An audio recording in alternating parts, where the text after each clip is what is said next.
E rieccoci in un nuovo tutorial. Continuiamo col parlare dell'edit delle clip audio. Proveremo oggi ad compiere alcune delle operazioni fondamentali sulle clip audio all'interno di Cubase. Innanzitutto importiamo all'interno della nostra griglia una clip audio. Per farlo prenderò una clip audio generica dal mio Media Bay, qui nell'area di destra. Quindi mi reco su loop e campioni. Credo che prenderò una batteria. Utilizziamo questa. Una volta selezionata la clip non devo fare altro che trascinarla all'interno della mia griglia. In questa maniera Cubase mi creerà automaticamente una traccia audio corrispondente proprio alla clip selezionata.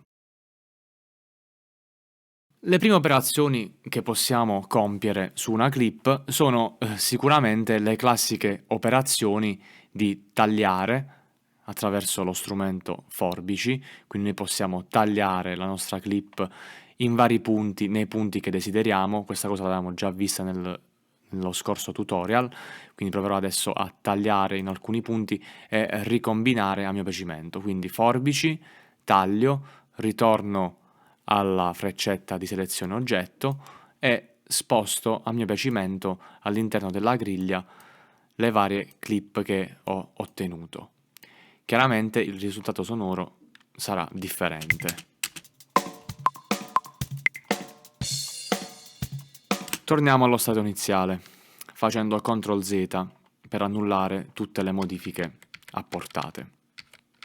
Un altro comando fondamentale è il comando copia, quindi posso copiare questa mia traccia all'infinito all'interno della mia griglia o attraverso i comandi rapidi CTRL-C e poi CTRL-V, quindi dovrò spostarmi sempre dopo la traccia alla battuta successiva e copiarla, oppure molto più semplicemente selezionando la mia clip e andando su questo quadratino posto a destra. Anche il puntatore cambierà forma, diventerà una mano e io semplicemente trascinandolo posso copiare la clip in maniera istantanea. Un altro comando rapido, un altro shortcut è CTRL D.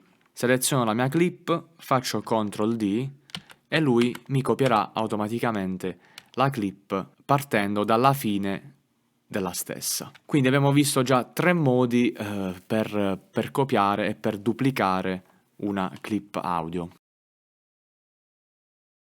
Un altro comando importante è costituito dal ridimensionamento. Attraverso questi quadratini posti in basso a destra e in basso a sinistra posso ridimensionare la mia clip. È praticamente un taglio, cioè un taglio di materiale.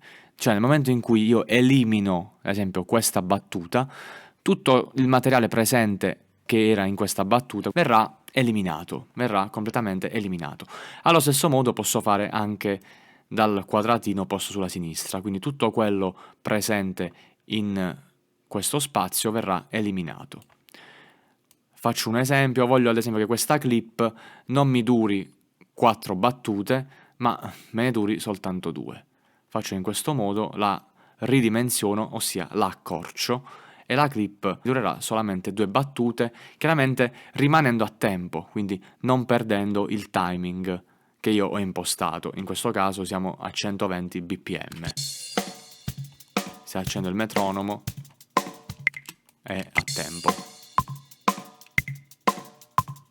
A proposito di questo, vorrei farvi capire come poter sganciare una traccia audio dal tempo impostato.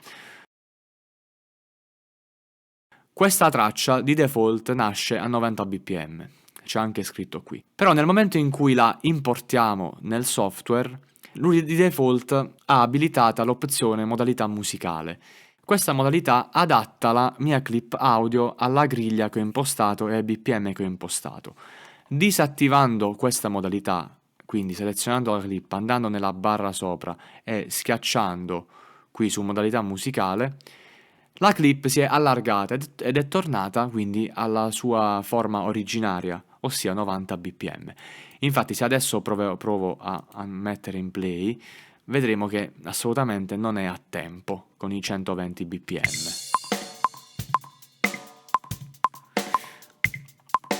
Quindi questo è un metodo per passare dalla modalità musicale alla modalità non musicale, ossia originale. È normale che dipende da ciò che devo fare. Se è una clip di batteria, quindi una cosa ritmica o una cosa strumentale, è normale che dovrò necessariamente utilizzare la modalità musicale. Ma se è ad esempio una voce o un suono più lungo, facciamo subito un esempio, tipo questa voce qui. Ok, nel momento in cui io la importo, lui me la mette in griglia, ok? Quindi utilizza la modalità musicale. Questo che significa? Significa che me la stringe o me la dilata. Ovviamente su una clip di questo tipo, una clip vocale con un timbro di questo tipo, o se fosse anche un pad, una tastiera, otterrò uno stretch anche del pitch, quindi verrà aumentato o verrà diminuito. Per evitare questo, alcune clip di questo tipo, come ad esempio una vocale così, posso non utilizzarla in modalità musicale, quindi tenendola originale. Non è necessario che essa vada a tempo, quindi posso tranquillamente tenerla in questa maniera. Un altro comando che andremo a vedere è l'aumento del volume, del cosiddetto gain. Se seleziono una clip qualunque, nella barra di sopra, questa barra delle info, troviamo, come abbiamo già visto, alcuni comandi. Tra questi c'è il comando volume, espresso in dB. Posso aumentare questo valore. Come vedete, la forma d'onda della clip aumenta e si incrementerà appunto proprio il volume stesso della clip. Posso portarlo fino a un massimo di 24 dB e chiaramente posso anche diminuirlo fino a meno 60 addirittura. Posso anche impostare il numeretto manualmente, ad esempio voglio che questa vada a 5 dB, oppure con la rotellina del mouse posso aumentare e diminuire il valore del volume. Un altro comando importante che troviamo qui sopra è la trasposizione. Cosa fa la trasposizione? Trasporta la clip cromaticamente di semitoni. Quindi se andrò a una trasposizione 1, quindi più 1, questa clip che originariamente era in Sol diesis minore andrà in La minore. Un altro mezzotono Si bemolle, Si naturale, Do, eccetera, eccetera. Alternativamente, diminuendo, quindi andando a valori negativi, la clip scenderà di tono, quindi da Sol diesis andrà a Sol minore, poi a Fa diesis, a Fa, eccetera, eccetera. Proviamo ad ascoltare come verrebbe, ad esempio, questa clip che è in Sol diesis in La minore, quindi mezzo tono sopra, quindi trasposizione più 1, un semitono. È cambiato il pitch, si è anche un po' strecciata. Se esageriamo troppo, possiamo incorrere in situazioni di questo tipo, dove diventa soprannaturale, però può essere anche un effetto voluto e desiderato. Quindi tenere sempre bene a mente la tonalità in cui stiamo lavorando e la tonalità in cui è la clip.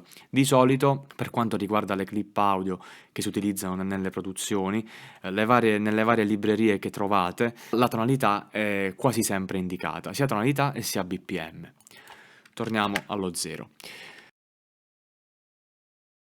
Altro comando fondamentale è il fade in e il fade out. Attraverso queste linguette posizionate sopra, a destra e a sinistra, possiamo creare dei fade in entrata e dei fade in uscita. Sono praticamente un incremento di volume o un abbassamento di volume, in modo da ridurre un po' gli attacchi e avere un suono più morbido.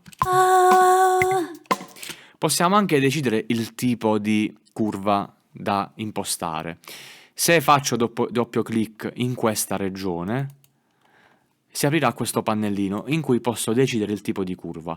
Di default è impostata la curva lineare, ma posso, come vedete, decidere anche altri tipi di curve e addirittura personalizzarle. Ad esempio seleziono questa e la personalizzo a mio piacimento.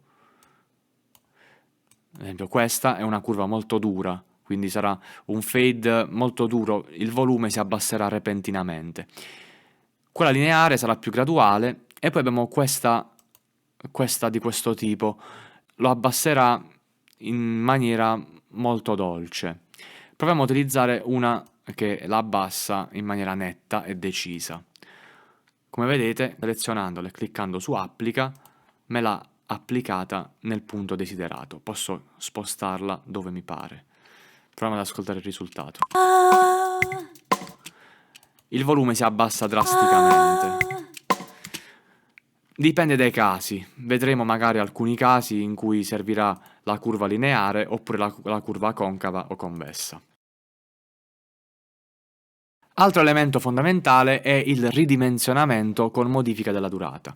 Quindi abbiamo visto prima che è possibile ridimensionare le clip attraverso questo quadratino e spostandomi a destra e a sinistra, tagliando tutto il materiale rimasto fuori. Ma selezionando la freccetta e andando a scegliere questi altri due tipi di ridimensionamento, la clip si comporterà in modo diverso. Questo ridimensionamento, quindi cambio di dimensioni con spostamento del contenuto. Che succede? Facciamo una prova. Come vedete, il contenuto si sposta, quindi ciò che viene tagliato va fuori dalle battute. Nel frattempo si sposta tutto il contenuto. Quest'altro tipo di ridimensionamento con modifica della durata mi streccia la clip audio. Ad esempio, voglio che questa clip invece di 4 battute me ne duri soltanto 3. Utilizzo questo strumento e streccio tutto in questa maniera. Cioè, lui ha compresso la clip all'interno di 3 battute, modificandone ovviamente anche il tempo. Se lo faccio a 2, il tempo verrà semplicemente raddoppiato. È come se mettessi un per 2 alla traccia. Posso chiaramente anche dilatarla, cioè invece di 4 battute voglio che questa traccia si spalmi su 8 battute. Quindi si dilaterà. Avrò chiaramente anche qui una modifica dello stretch, sarà tutto più dilatato, però è a tempo. Molto utile questa funzione sulle tracce vocali. Se voglio allargare questo vocalizio, questa nota, che in questo caso mi dura mezza battuta, come potete vedere, lo voglio far durare una battuta intera. Quindi farò questo tipo di operazione. Ok, adesso il suono, l'onda, mi dura più o meno una battuta. Torniamo al ridimensionamento normale, taglio questa parte che non mi interessa, è vuota, non mi serve, faccio un bel fade e ottengo questa cosa qui. Ci sono alcune componenti metalliche, come potete sentire, perché chiaramente è stato strecciato di parecchio, una battuta è molto. E quindi dobbiamo stare attenti, dipende dal file che stiamo trattando, dal tipo di timbro che stiamo usando. In questo caso questo timbro non suona benissimo, quindi saremo costretti a ridurlo un po'.